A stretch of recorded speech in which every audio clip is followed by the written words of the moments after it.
This podcast is brought to you by Free Buddhist Audio, the Dharma for your life. Our work is funded entirely by donations from our generous listeners. If you would like to help us keep this free, make a contribution at freebuddhistaudio.com/donate. Thank you, and happy listening. And yes, I'm talking about the point of freedom. So anyone who thought I might be talking about field of fear and do it anyway, that's a slight misunderstanding, miscommunication. But it does, it does relate in a way. So the theme for this particular the thing that we're following is this very strong verse from the Dhammapada. Mindfulness is the way to the deathless, unmindfulness the way to death. Those who are mindful do not die, whereas the unmindful are like the dead. There's another translation of the Dhammapada which I really like. It's not very accurate, but I thought I'd just read you the translation from that particular translation because different translations give us different sort of ways in. Wakefulness is the way to life. The fool sleeps as if he were already dead. But the master is awake and he lives forever. But wakefulness is the way to life. Awareness, mindfulness is the way to life. So this is a very, very strong statement from the Buddha that being unmindful, being unaware is like being dead or asleep. However, it's mindfulness, it's awareness that is our path to freedom. It's the way to life. It's our mindfulness that can help us develop a satisfying, creative life and ultimately to walk in the footsteps of the Buddha. So yes, this evening we're going to be looking at a crucial point in our experience, the gap between feeling and craving, and see how our awareness of that point can help us move from a reactive mind to a creative mind. We can move from a mind dominated by craving to one that is bright, expansive, wise, kind. This point in our experience, this gap between feeling and craving, and I'll come on to that in a minute, is sometimes referred to as the point of freedom because it's where we start to move towards freedom. It's also referred to as the battleground of the spiritual life because it's not always easy to become aware of how we're feeling and then to make a skillful choice. In fact, strangely enough, quite a lot of people, when they first become Buddhists, find that they're much angrier or much more irritable or much more at the sway of their desires than they ever realized. And that's because we're developing awareness, actually. It's a very positive step when that starts to happen, but it can be really uncomfortable and it can sometimes come as a real shock if you've tended to, say, suppress your anger. To suddenly find that you have quite a lot of angry feelings can come as quite a shock, and it doesn't fit with how you're trying to practice as a Buddhist. So yes, but that's just that because we're becoming more aware. So this is we always need to remember on the Buddhist path that we're training, we're developing a skill, so we're going to get it wrong most of the time, as we do with any skill. You just have to think back to when you learnt a new skill, like, I don't know, learning to drive or something. It all takes a while, doesn't it? And it's quite clunky and we get it wrong and we grate the gears and all that sort of thing, or we stall. So it's the same. We're training our minds, and it's a skill that we need to develop over time.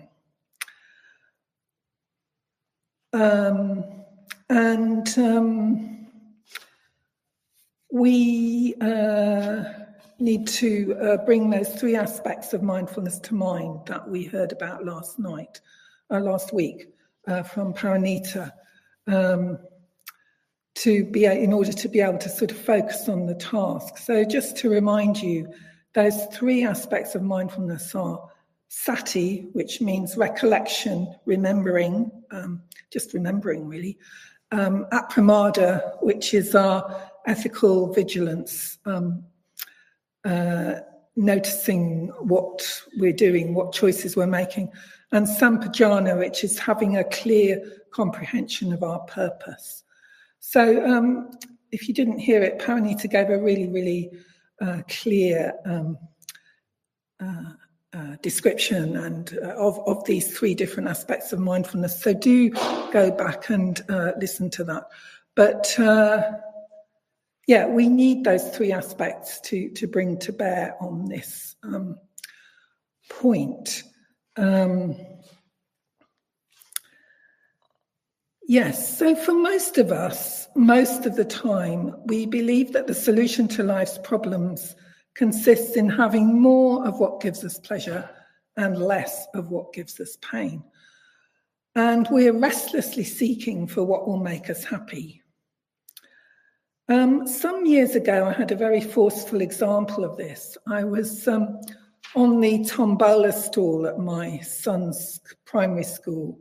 And tombola, you know, is where you have a whole load of objects on display and they've all got numbers, raffle tickets, and you come and buy a ticket, and if you get the right ticket, you get the object. Anyway, this little lad, he was about 9, he was obsessed with getting this, I don't know, it was sort of Action Man figure, or whatever it was. Anyway, he was obsessed, and he kept coming back to the store and kept buying another ticket and kept being disappointed. And he went on and on like this. It was really quite painful to watch. And I think he spent all the money that he had at this school fair on the tombola stall trying to win this figure. And of course, sadly, disappointingly, he didn't get it. And he was very disappointed, very frustrated, upset, unhappy. He was in the grip of craving, and he was left suffering.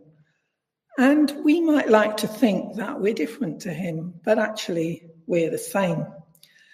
We're searching for the perfect house, the perfect relationship, the wonderful job, the best car, the perfect healthy body, and so on and so on. And you're all familiar with this story, but it goes, you know, if only I was attractive enough, clever enough, exercised more, had more money, etc., then, you know, my life would be wonderful and I would be really happy and really satisfied.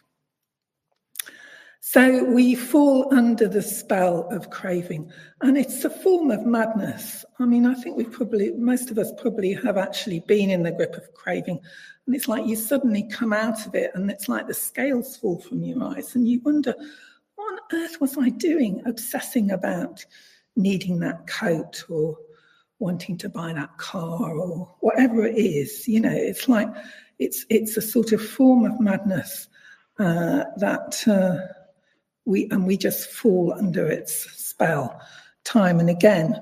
So we're caught in this relentless cycle, ricocheting between pleasure and pain, which is doomed to failure because ultimately the objects that we desire will disappoint us. They might satisfy us for a bit. You know, that new car might be wonderful for a bit, but it's going to break down. And it's going to, ultimately, it's going to stop working. Same, sadly, with people, that ultimately everything is impermanent.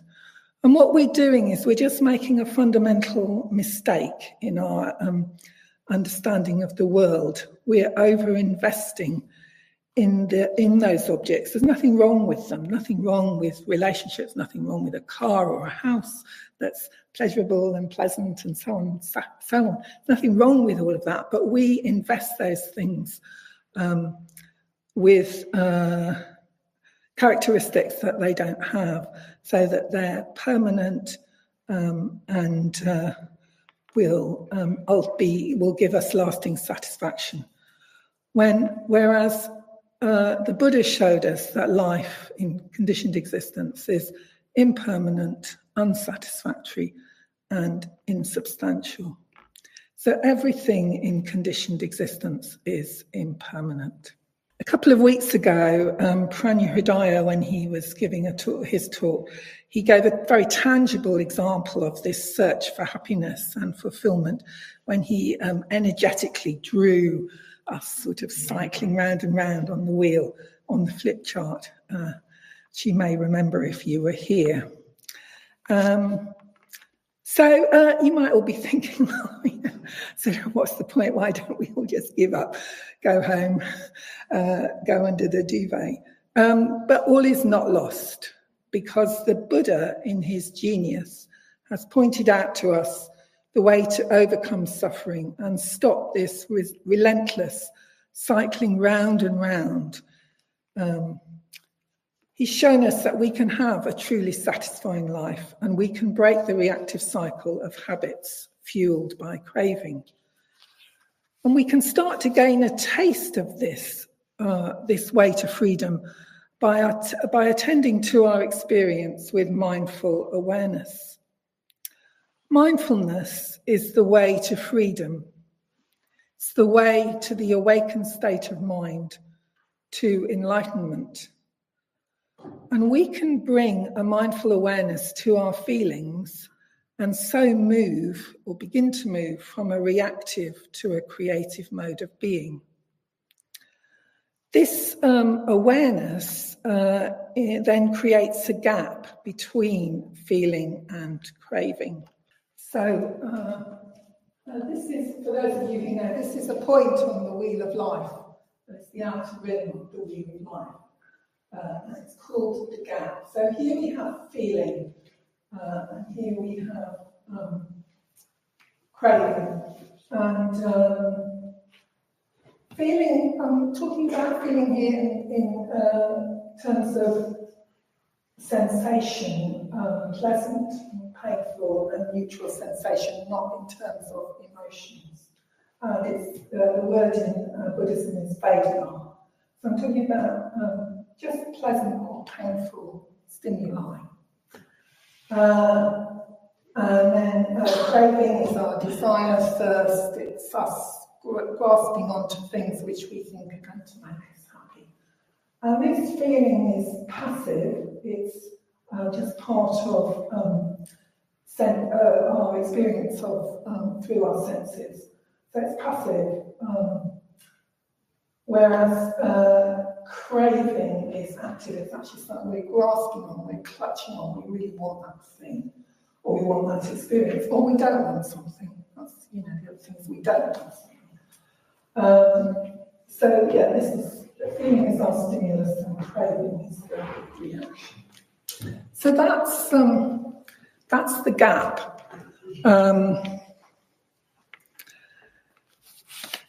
And yes, so Vedana is pleasant or unpleasant, and it can be in response to an external stimulus like the sun. So if the sun is warm, sun is pleasant for most of us. This very cold, damp weather that we've just been having, certainly today, yesterday, for me anyway, gives rise to unpleasant Vedana. And it's possible, but we also have, we feel Vedana in response to what's going on in our minds, so to thoughts and our imagination as well. It's not just on the physical senses. And it's possible, so there's nothing the matter with these feelings. They're just, as I say, they're just a passive stimulus. This is just a stimulus. So it's really important that we don't judge ourselves. So, if I'm feeling unpleasant Vedana because it's really horrible and cold and damp, there's nothing the matter with that, So because if we judge ourselves, then we're just adding a whole other sort of stimulus. Well, in a way, we've kind of going into craving.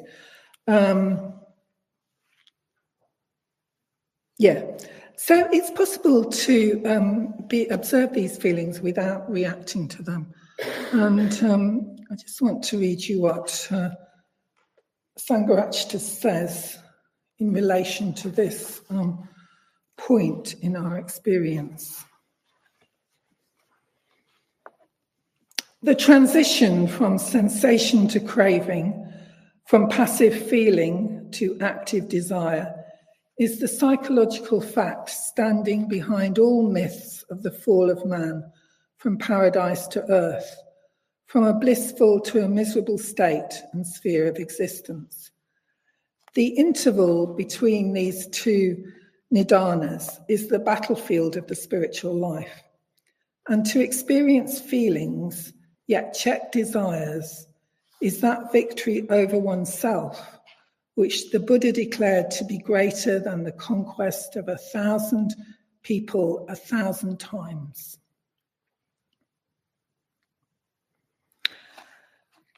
So this is a crucial sort of point in our experience. And by practicing awareness and bringing attention to feelings and sensations means we're less at the mercy of these compulsive habits that we have. We can gain some spaciousness, and so we have room to maneuver and make a choice. So this point here, when we bring awareness to it, we have a choice. And the choice is that, we can either sort of react with craving and continue to go around the wheel, or we can move off it and move towards a creative, more satisfying life. So the important thing is that awareness gives us this choice here. So to give you an example of this, I was on retreat at one of our women's retreat centres called Te Ratnaloka, which has a reservoir just nearby it, very beautiful. It's in Wales. And it was a study retreat on conditionality. And one morning I thought, after breakfast, I've just got time to walk up to the reservoir. So I walked up to the reservoir, and it was just stunningly beautiful. It was so gorgeous. I was just sort of blown away by the beauty of this scene. And it was very, very still and peaceful. And I started to think, got to get back to a study session. Don't want to go to the study session. I just want to stay here and enjoy this beauty. And I was getting more and more sort of caught up in my own little drama and resistant to kind of going back to the study session. So I was already sort of distanced from what was happening anyway. And then what happens is there was a bit of a breeze and it started to rain. And at that point, I just thought, I almost had to laugh. In fact, we were laughing over dinner about some unpleasant victim. Humour actually is one way to work with it, actually. Anyway, I just had to say, okay, there you go. Things change. You can't, this scene is not going to go on forever. It's not going to satisfy me forever. And there's no point sort of getting cross about having to go to study and all of that. It was just a sort of whole waste of time and effort. But I think because I was studying conditionality and I was on retreat, I could kind of see much more clearly than I usually can what my mind was doing. And it's been, it was a real lesson in just being with what is happening rather than adding anything into it. So that was one experience. There's a famous story about someone called Bahir of the bark garment, where the Buddha gives Bahir a teaching which relates to my experience. Then Bahir, thus must you train yourself. In the seen, there will be just the seen. In the heard, just the heard. In the imagined, just the imagined. In the cognized, just the cognized. Thus you will have no thereby. So what the Buddha is saying is, he's saying, if you see something, just see it. Don't read anything else into that experience. Just see what is there with no overlay of prapancha. And the same is true with the other senses. Just hear, just smell, just touch, just imagine, and just think. It's, I think this whole teaching and the gap is, in a ways, it becomes very interesting when we apply it to our thoughts. It's harder to sort of see sometimes, but don't wander off and get distracted. Just think about whatever it is and sort of leave it at that. Give up the mental commentary. And then the thereby of the ego-bound interpreting. So yes, the thereby is the thereby is the prapancha, really. It's when the ego starts to comment and get its have its say, really, and prapancha develops. So yes, the Buddha's saying, just train ourselves to see just what is there. And this is very easy to say and hard to practice, why we need all those aspects of mindfulness to be recollected, clear in our purpose, and keeping an eye on what's going on. And Pranita also brought in White Tara's all-pervading awareness with her 7 eyes. In a way, we need those 7 eyes to kind of stay awake and see what's going on. So when there's no craving and we're fully attending to our present experience, then we experience contentment. Life is fulfilling, and there's a lightness and joy in our experience. We're at one with the flow of conditions, and maybe we glimpse the mirror-like wisdom of Akshobhya. Akshobhya's on the shrine.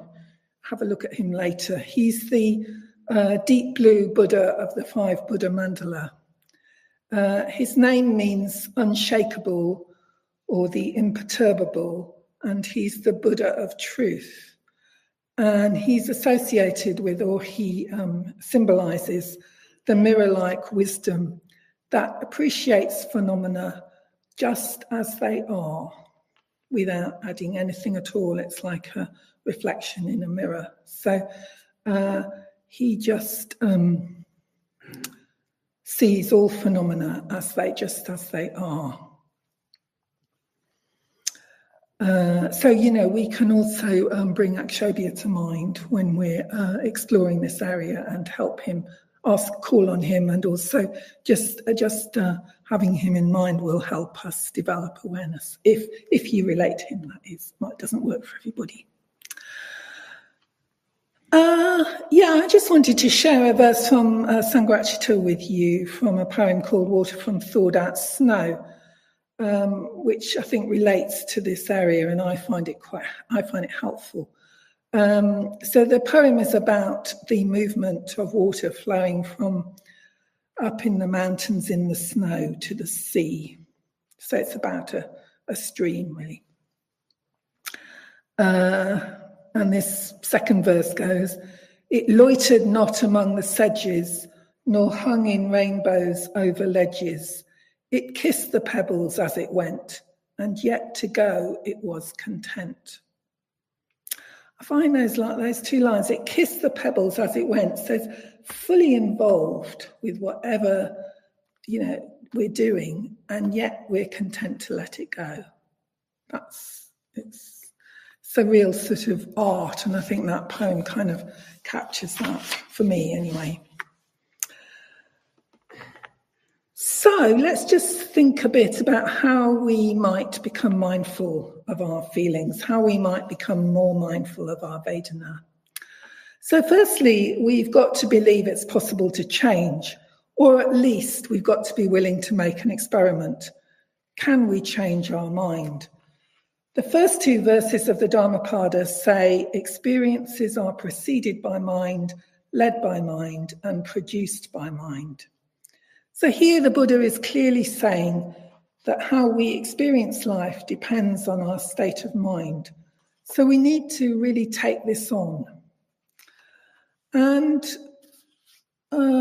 we can, to help us, we can also reflect on experiences we've had when our craving is weaker.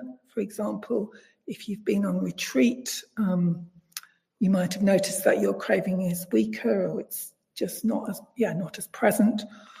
Or we can be fully absorbed in something. It could be something artistic, or it could be listening to music, or painting, or it could be something practical, sport, or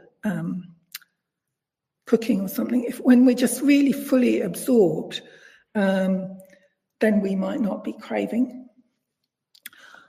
And we've all had an experience of moments when we're free from craving, and that is when we see a rainbow. So when we see a rainbow, we just feel delighted, and I feel very sort of uplifted and excited, and it's just a really sort of positive thing. I don't want it to carry on. Actually, to think of craving a rainbow to me feels sort of almost sacrilegious, but it's like we're just always just delighted when we see a rainbow, and it's a sort of experience that is complete, I think, for most of us in itself. So we've all had, there may be other things I'm sure you can think of other things, but for me, that is a moment. So when there is no craving present, so we all know what it's like not to crave. That's the point. And we can move from that. So we need to be willing to make the experiment and see if there are more moments when we don't feel craving, or it's not nearly as obvious. And secondly, we need to recognise that there is this gap in our experience between stimulus and response. Our experience is richer and more multifaceted than we tend to acknowledge. Any moment that we're in contains pleasant and unpleasant Vedana. And we can just, we might be homed in on the fact that, I'm really uncomfortable and my knee's really hurting, or just got that backache, or whatever it is. But actually we can pull back the camera lens to a wide angle and see, well, yes, that might be there, but also maybe my hands are warm, or maybe I'm enjoying the yellow of the walls, whatever it is.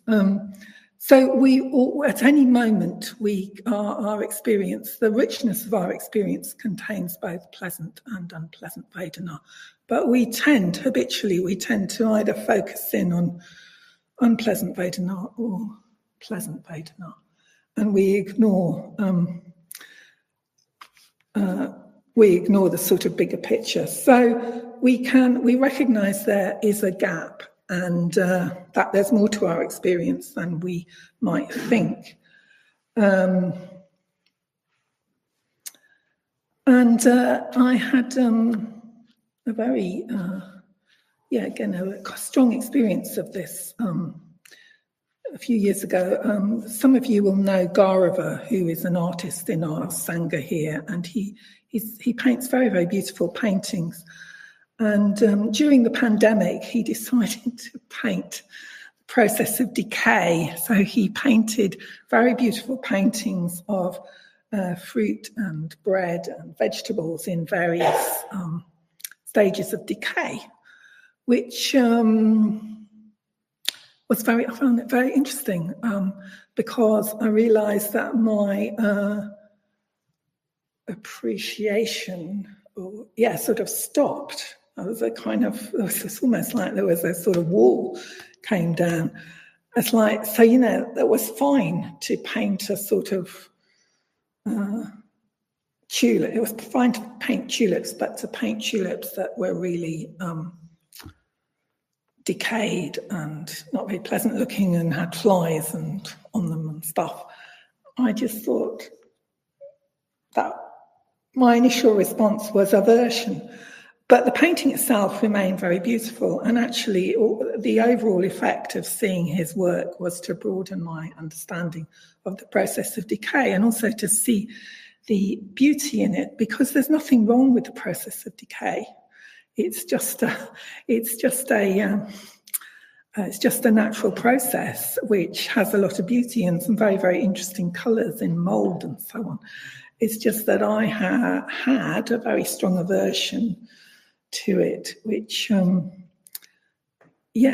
he challenged. So there's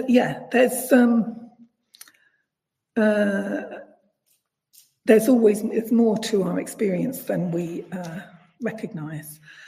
And with mindfulness, we can open into a rich, broad experience and open up to both the pain and the pleasure. And over time, we can develop a broad, stable awareness, like a deep, clear lake. And we can stay stable and steady with the ups and downs of life, a bit like Akshobhya in his sort of unshakable imperturbability and his mirror-like wisdom. So in the gap, we have a choice. We then have a choice about how we respond to our experience. So rather than just reacting, how we choose is going to make a difference to us and to others. I'm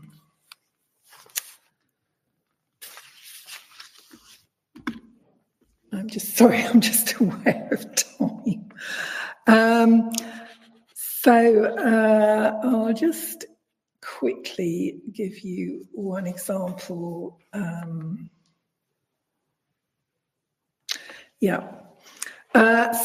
While I was preparing for this talk, I had to change insurance companies and renew some insurance. And it was my first experience of an AI conversation. So I'm also a bit of a Luddite. And, in my ideal world, I would be able to pick up the phone and talk to a human being who knew all about everything. Anyway, I didn't seem to be able to make myself understood to this voice. It didn't even seem to understand me saying no. And it was a very frustrating experience. And I was just going round and round in this loop. And I thought, well, how do I get out of this? How do I get it to send me to a person? I also wasn't clear, it sort of seemed to be implying that I'd renewed my insurance, but as far as I knew, I hadn't paid anything. So I was confused. Anyway, at some point, I was connected to somebody who, unfortunately, had trouble understanding and who was a bit like a robot herself. But anyway, she was very pleasant, and I did renew my insurance. So there was a lot of unpleasant Vedana there, which I did, I was irritated and frustrated. But I did manage to pull back and think, okay, well, I have renewed my insurance. It hasn't taken that long. It's a very nice day. The weather was very nice. It was a very nice sunny day. It's a very nice sunny day. And I didn't go into righteous indignation, which I could quite well have done. So I didn't then go and get full of indignation to my partner and sort of it's up to him whether he gets affected or not. Anyway, I didn't sort of splurge it out around the house. So what I'm saying is, what am I saying? Well, it makes a difference. We have choices. We have choices that we can make. We catch ourselves, and we can then have a choice about what we do. And even if we've gone a certain, we will inevitably be going some way down, round the wheel, or down this road of being to some extent in the conditioned by our craving, either in terms of aversion or attraction. But we don't have to go the whole way. And in a way, that's what happened with this phone conversation. So we can start to notice and be mindful of our Vedana in any situation. And you could resolve to notice in the coming weeks, what is the Vedana in your experience, and then zoom out and hold it in that bigger container and make a creative choice. Just as we were meeting earlier this evening, Jyoti made a very interesting, or told us a very interesting fact, that if you're experiencing something positively, you need to experience it for 14 seconds for it to really register in your brain. And I believe that, actually. So, you could just after tonight, every time you notice something really positive, you could just dwell with it for 14 seconds as a practice for the next couple of weeks. But anyway, this is just a sort of, framework, if you like, the one I've just been talking about what we can do, how we can make a choice, how we can choose mindfully. We make the experiment, be willing to make the experiment, recognise the gap between stimulus and reaction, and experience that bigger perspective, and then make that wise choice in line with your values.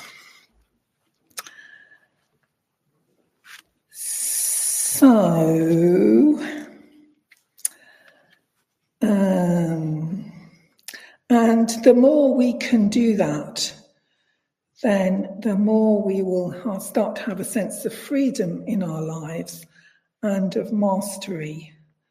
And that feeling can grow to the point where it can be strong enough where we would feel free even if we were physically imprisoned. And I'm just going to read you one sentence from the mountaineer W.H. Murray, who spent 3 years in a prisoner of war camp in the Second World War. And he writes very, very interestingly about that experience. But this one sentence, during this last year, I had not one thought of myself patterns that he knew so well, and he did not feel like he was physically imprisoned, which he was and had been for 3 years. There's more he said, but I haven't got time. So that's just a very powerful testament, I think, to the fact we don't have to be at the mercy of our craving. We can follow the path to freedom. We can be awake to the gap of awareness between stimulus and reaction. As the woman on the tube says, mind the gap or watch the gap. Be alive to the present moment and its richness. We're no longer trying to make everything okay. It's rather that we are okay with how things are and at peace. So we're no longer trying to make everything okay to fit with our view of the world, but we are being okay with the way things are, with how things are in our life, and we're at peace.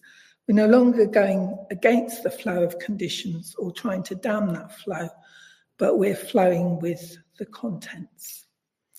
So just to finish, sorry, I've gone on a bit, is another verse, a slightly later verse in the section on mindfulness from the Dhammapada.